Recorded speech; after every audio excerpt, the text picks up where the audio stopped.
হাসি দিছেন, দরজা খুলা দিছেন। বাকিটা আলী রাদিয়াল্লাহু তাআলা আনহু বলতেছেন, ফাতেমা সাররাত ওয়া তাবাসসামাত। ফাতেমা তখনও মুস্কি মুস্কি হাসতেছিল আর খুশিতে নাচতেছিল। আমি তো ঘরে ফিরে আসছি, কিছু আসুক আর না আসুক, আমার রাজা তো ঘরে ফিরে আসছে। বলে আমি আর নিজেকে ধরে রাখতে পারি না, কাঁধে হাত রেখা বললাম, রহিম আল্লাহ ইমরাআতান, তোর মতো মেয়েদের উপরে আল্লাহ কিয়ামতের সকাল পর্যন্ত রহমতের বৃষ্টি বর্ষণ করবে। তারপরে চিৎকার দিয়া বলছে, দুনিয়া খায়রুন নিসা ফাতেমা, ফাতেমার চেয়ে উত্তম কোনো মেয়ে নাই। এটার নাম হলো কেক কাটা ছাড়া হ্যাপি।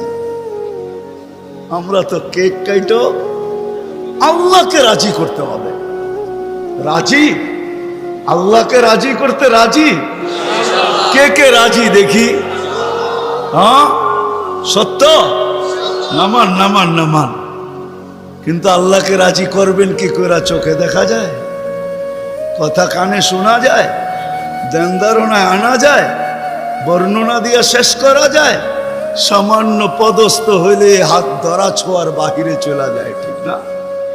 বাপ এরকম নেয় যে উনি মনে হয় সবকিছুর মালিক, ঠিক না?